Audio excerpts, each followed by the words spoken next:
bien, estamos listos para una nueva entrevista. Con mucho gusto le damos la bienvenida a Francisco Goyanes, editor y dueño de la librería Cálamo en Madrid, España. Y por supuesto estamos, como dije, orgullosos de tenerlo aquí en el programa. ¿Qué tal, señor Francisco? Pues encantado de estar aquí con vosotros. A usted, muchísimas gracias. Es una librería Cálamo que tiene ya 35 años en España. Más que un negocio, por supuesto, lo considero, creo yo, lo conversamos un poco fuera del aire, un emprendimiento heroico.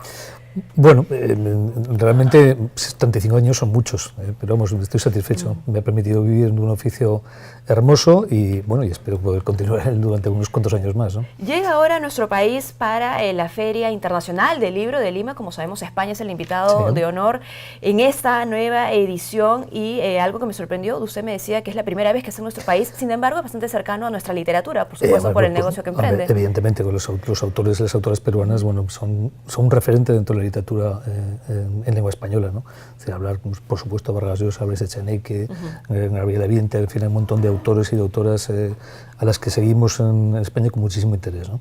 Bueno, y así como se habla de literatura, esta nos permite también hablar de historia, y de eso vamos a hablar el día de hoy, don Francisco, porque la historia tiene que ayudarnos a entender en principio el proceso de la construcción de una democracia como la nuestra, bueno, como otras, en realidad cómo ha pasado en el mundo, y también el ejercicio de la ciudadanía, porque a veces pensamos pues que son temas distantes, temas no para la futura autoridad, para la autoridad, ¿no? Para los políticos, pero los ciudadanos tenemos la ventaja de entender este tipo de situaciones a través de un libro. Bueno, yo creo que la historia, hay un dicho, que es una frase muy manida, ¿no? que aquella sociedad que no comprende su historia está condenada a repetirla, ¿no? A volver a pasar por esos momentos difíciles y los vivió, ¿no? Yo creo que tanto en el caso peruano como en el caso en español, que tenemos unas historias muy convulsas de los últimos años, el ejercicio histórico, el ejercicio de la memoria es un ejercicio fundamental para la ciudadanía y es un ejercicio desde el que se construye obviamente la de la democracia. Yo creo que una sociedad que no conoce su pasado, que no lo entiende bien, que no lo asimila bien, de alguna manera, bueno, pues está de alguna manera socavando sus cimientos democráticos y sus cimientos de libertad, al fin y al cabo, ¿no? ¿De quién podría venir, o de quiénes, porque seguramente hay un conjunto de actores, ¿no? La responsabilidad de efectivamente acercarnos a esta historia, acercarnos a las publicaciones? Hablábamos el día de ayer aquí justamente con el director de contenidos de la Cámara Peruana del Libro, ¿no? Y el esfuerzo que se hace porque el peruano lea, porque el peruano pueda tener acceso a diferentes publicaciones. Bueno, yo creo que la lectura es luego, yo creo que es la base de todas las maneras que tenemos de acceder al conocimiento. Yo creo que la lectura es la base de todas ellas. Es decir, todos de alguna manera leemos siempre algo, leemos documentos, leemos prensa, leemos, en fin, incluso en los artículos electrónicos estamos continuamente leyendo de ellos, ¿no? Yo creo que el Estado, los Estados tienen que velar por favorecer el acceso a la lectura y el favorecer el acceso al libro. ¿De qué manera? Pues bueno, por una manera me parecen básicas, intentando fomentar ese hábito a través de la creación de bibliotecas públicas, que yo creo que eso es algo fundamental. Es decir, los estados modernos tienen que intentar dotarse de una buena red de bibliotecas públicas, con unos fondos bien seleccionados y con unos bibliotecarios bien formados que pueden orientar a la población a acceder a aquellos libros que sean de su interés, ¿no? Yo creo que es una base fundamental. Y luego también la existencia de una industria editorial, de una industria que publique libros, que edite libros, y una serie de empresas que, como pueden ser las librerías en este caso, que tengan una buena red de librerías, creo que es también una garantía también de ejercicio democrático, al fin y al cabo, ¿no? A propósito de esto, ¿considera usted que la historia podría enseñarnos o revelarnos las diferencias que hay en cuanto al desarrollo de un país que lee más que otro o menos que otro? Yo creo que sí. A ver, con esto, las cifras los índices de lectura a veces pueden ser un poco engañosos, ¿no? Pero yo creo que realmente los políticos tienen una responsabilidad muy importante en hacer que esos índices de crecimiento suban, ¿no? Es decir, en España se calcula que hay un 60% de la población que no lee nunca y un 40% de la población que lee de una manera habitual. Estamos, digamos, hay una industria editorial importante, pero nos falta todavía muchísimo por hacer. Yo creo que en Perú, por el poco tiempo que llevo, yo creo que también falta mucho por hacer, como en toda el área latinoamericana. Es decir, creo que las políticas públicas de fomento de la lectura deberían estar en la agenda fundamental de los partidos políticos y de las clases dirigentes, ¿no?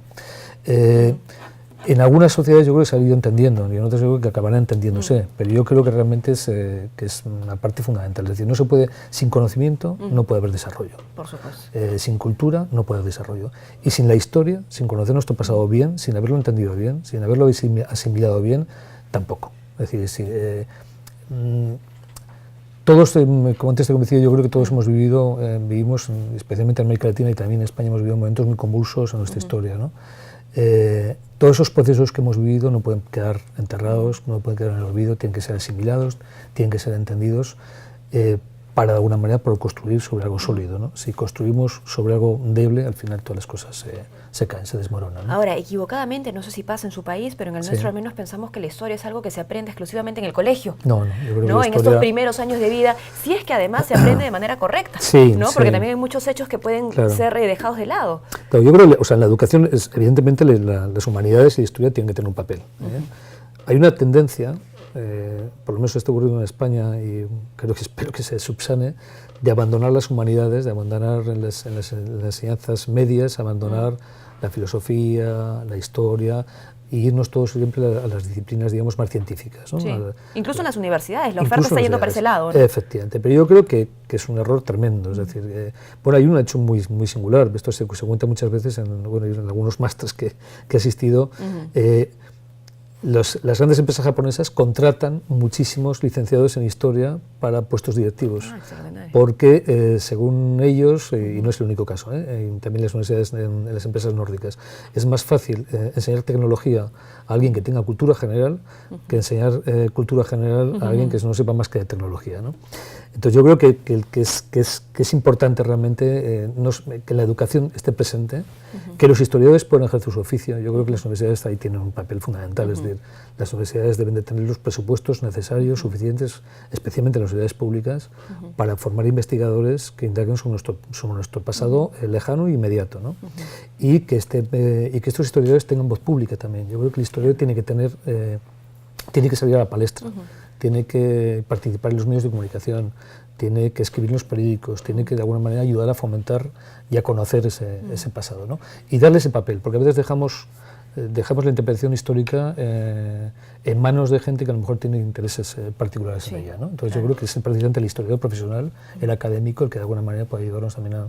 Y por eso es que tiene que haber muchas miradas. Efectivamente. ¿No? Creo que no dejarle esa tarea a unos cuantos. Efectivamente. Creo que la historia es poliédrica, ¿no? Es decir, el estudio de la historia es poliédrico. Tienen que recoger un poco, en fin, todas las visiones, pero saber interpretar y, como decimos en España, mojarse también. Es decir, si hay que opinar, se opina, ¿no? Yo creo que bueno, es casos evidentes en la historia de España inmediatas de que ha habido a veces una sonoliencia, un olvido del pasado, y ahora al final las cosas van saliendo, ¿no? Es curioso porque en nuestro país se hacen muchos llamados justamente a la investigación científica, ¿no? Orientada hacia aquello, pero no hace la investigación histórica, ¿no? No lo escuchamos y nos preocupa también saber quiénes son, por eso decía yo, no sé si son los responsables, pero los que finalmente deciden emprender esta tarea, ¿no? De contarle a nuestra población cuál es nuestra historia.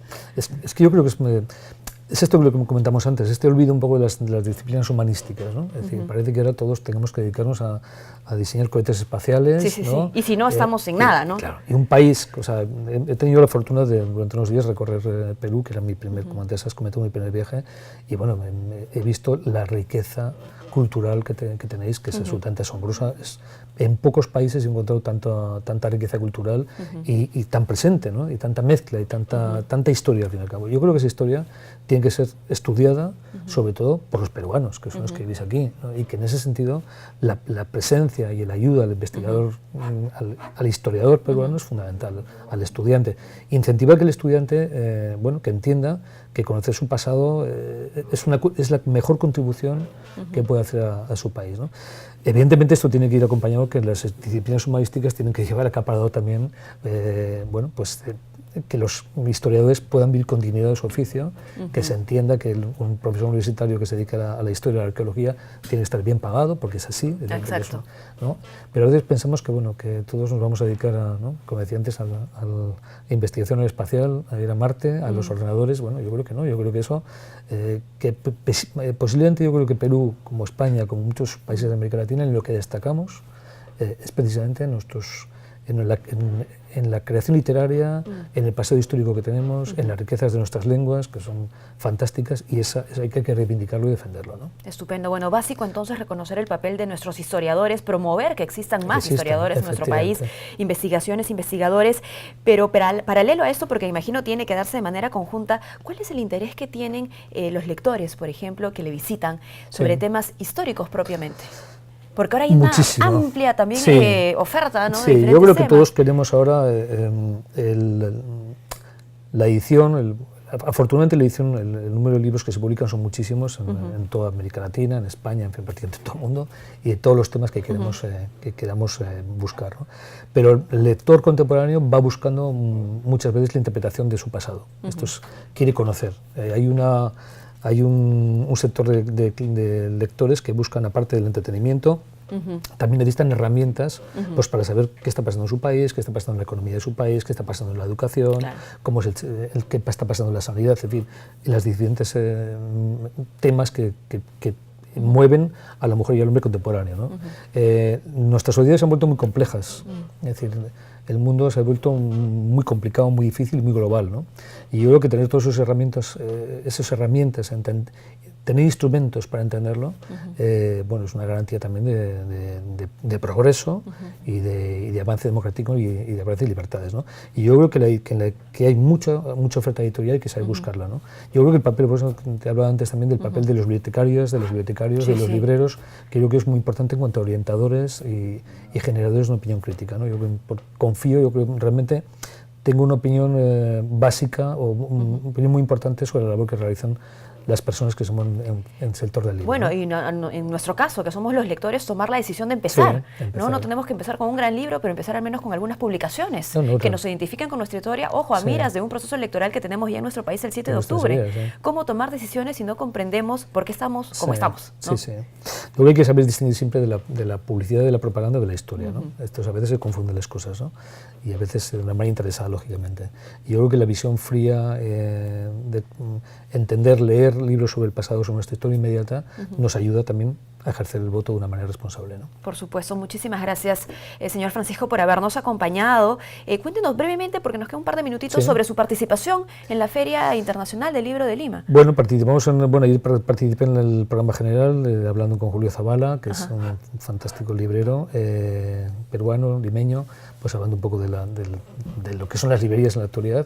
Y esta tarde participamos en un par de mesas también en las jornadas profesionales, otra mesa sobre librerías y otra mesa sobre el lugar que ocupa la edición de América Latina en el mundo global del libro. Perfecto, para entender aún mejor cómo funciona esta industria tan valiosa. Muchísimas gracias, muchas gracias por habernos acompañado. Francisco Goyanes, editor y dueño de la librería Cálamo, no en Madrid, en Zaragoza. Hacemos una pausa y retornamos con mucho más.